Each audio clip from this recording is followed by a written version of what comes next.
La boutique Maître Charles est fière d'habiller Bertin Savard. En manchette cette semaine, le comité 21 Vaudreuil-Soulanges reçoit une aide financière de Recycle Québec. Le Parti de l'action de Vaudreuil-Dorion dévoile ses 8 candidats. Et C'est sur la télé lance une nouvelle émission sur ses ondes. Bonjour et bienvenue à votre hebdo régional Vaudreuil-Soulanges. Bonjour Bertin. Bonjour Linda. Commençons avec le comité 21 qui reçoit une aide de Recycle Québec. Oui, le 2 mars dernier, la ministre de la Montérégie, Lucie Charlebois, annonçait une aide de 132 250 $ à l'organisme Comité 21 régional de Vaudreuil-Soulanges afin de poursuivre l'expansion de son projet Éco-Synergie d'affaires et ainsi faciliter la transition de Vaudreuil-Soulanges vers une économie circulaire. On vit actuellement, depuis des décennies, pour ne pas dire des centaines d'années, et toujours, on va dire ça comme ça, dans une économie linéaire. C'est-à-dire qu'on puise nos ressources, on fabrique, on consomme, puis on le jette aux poubelles. Ça finit là, ça en va dans un site d'enfouissement. Alors que l'économie circulaire, oui, on prend des ressources, mais on fait faire un cycle de vie plus grand. Puis à la fin du cycle de vie, on récupère pour transformer, pour faire d'autres choses et réutiliser, ce qui fait que ça va beaucoup moins vers les déchets et tout. Donc, le but du comité 21, c'est de réussir à créer cette synergie pour ensemble innover. Mais avant, il faut comprendre qui on est, quel est notre portrait. Et l'appui de Recycle Québec nous permet, au fond, d'aller plus loin dans cette première démarche pour être capable d'avoir un beau portrait régional dans la gestion des matières résiduelles des entreprises. Et d'autres projets qu'on travaille avec la MRC sur l'évaluation des gaz à effet de serre, on va mieux comprendre le territoire sur un ensemble de choses. Alors, l'objectif ultime, au fond, comme je dis si bien, c'est de faire un mapping, une carte de la région avec les forces de chacun et qu'est-ce qu'on peut faire ensemble pour avoir une économie durable et faire face aux situations peut-être qui peuvent être catastrophiques. Le jour que ça arrivera, on sera prêt. Des candidats se dévoilent aux élections de Vaudreuil-Dorion. Et oui, Linda, c'est commencé. Le parti de Guy Pilon, actuel maire de Vaudreuil-Dorion, a présenté ses candidats lors d'une soirée publique tenue à la Maison Tressler mardi, le 28 février dernier.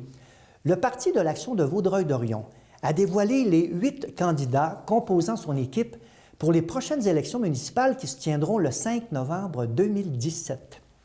C'est sur la télé a lancé son nouvelle émission. Une nouvelle émission. L'intrépide cabaret d'improvisateurs sera désormais capté et diffusé sur les ondes de C'est sur la télé. Les spectateurs auront droit à des performances de très haut calibre où se mêlent personnages, émotions et créativité.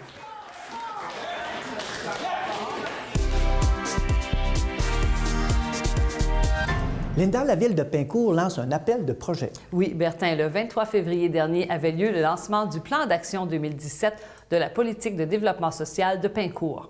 Pour l'occasion, un fonds de 10 000 $ dédié aux citoyens et organismes a été présenté pour créer des projets rassembleurs.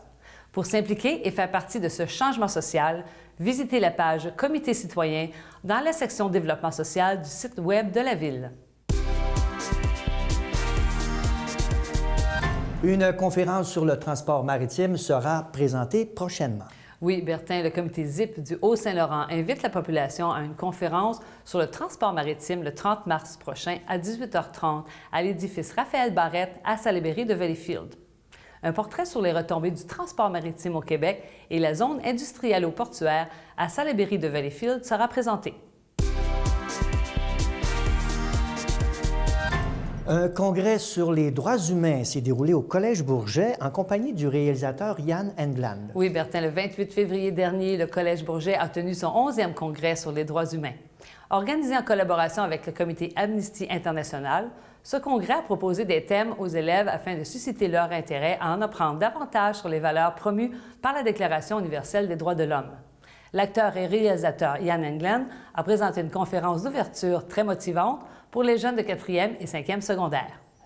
Et toujours au Collège Bourget, des visiteurs de marque en provenance de Beijing. Oui, le 20 février dernier, le Collège Bourget-Arrigo a reçu des directeurs du Beijing Normal University dans le cadre de son association avec cette institution et son affiliation en tant que classe Confucius.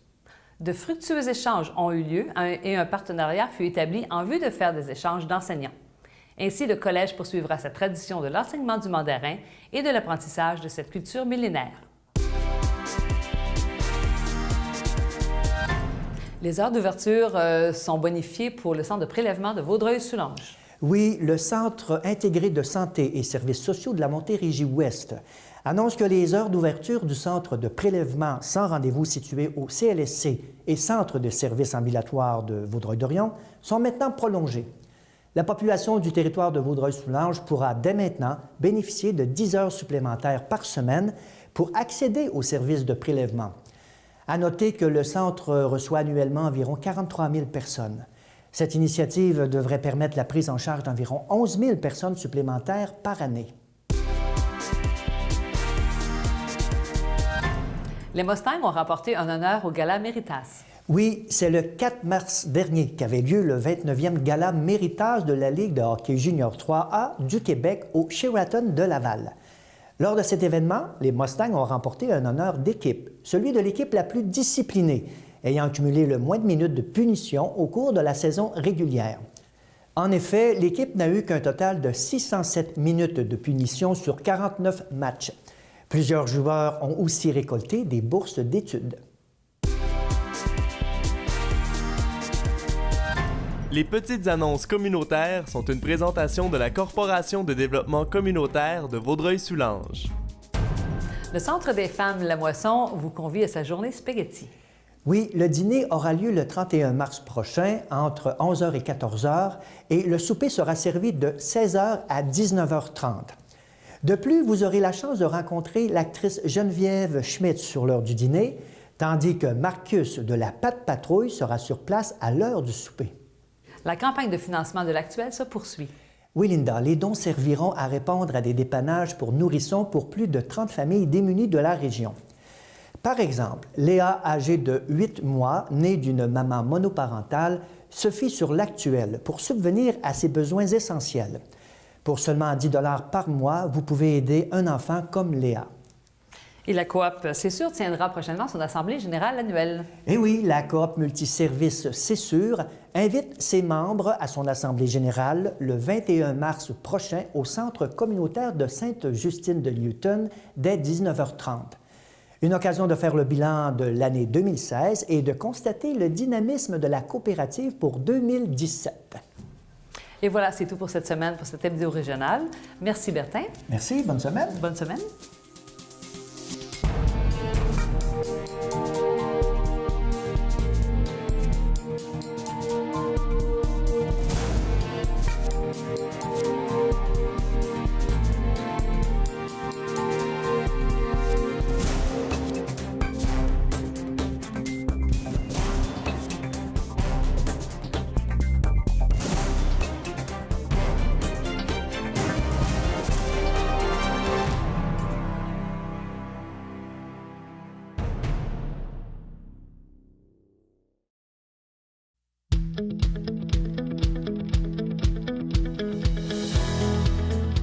Les avantages d'avoir des entreprises d'économie sociale sur leur territoire, ils sont nombreux, mais pas nécessairement associés au profit, comme on l'entend habituellement, plus d'argent, plus de bénéfices économiques.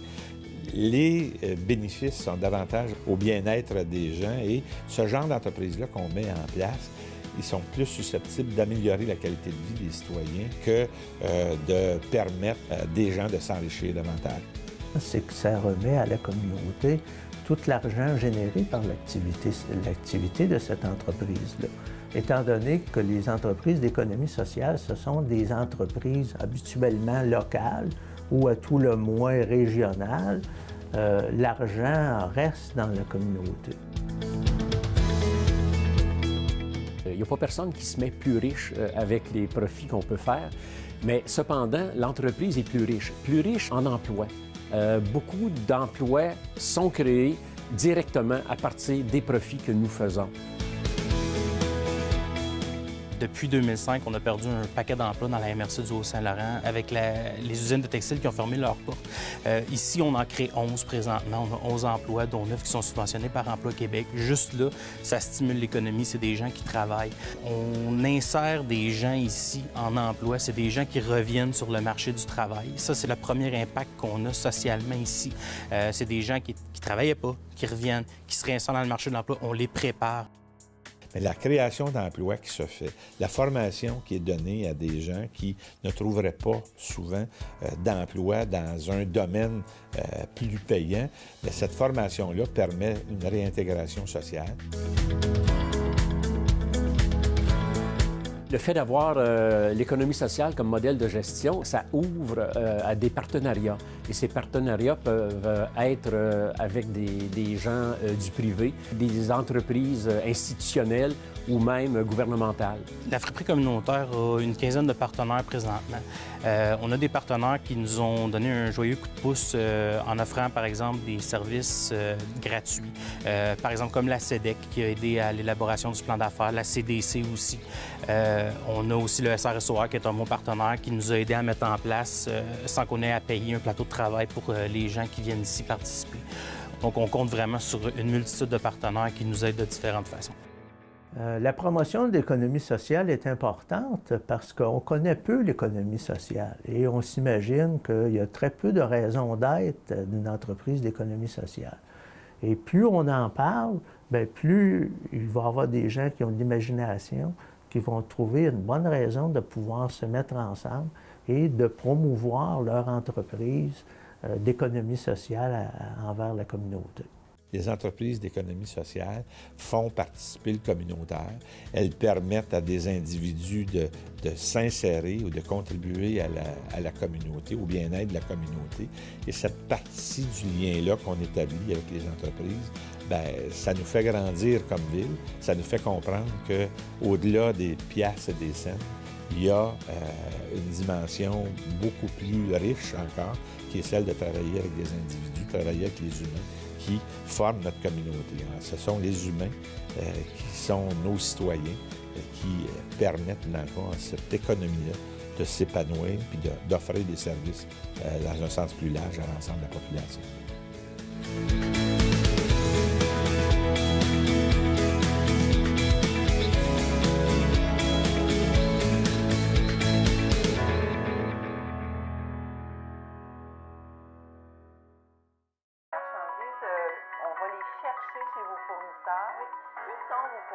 Peux-tu en parler un peu?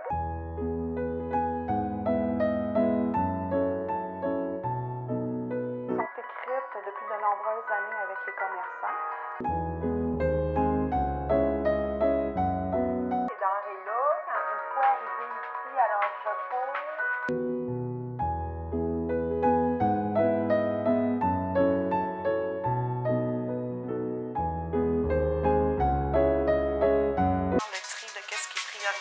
à être mis au frigidaire ou au congélateur d'abord, et après ça, qu'est-ce qui est le comestible?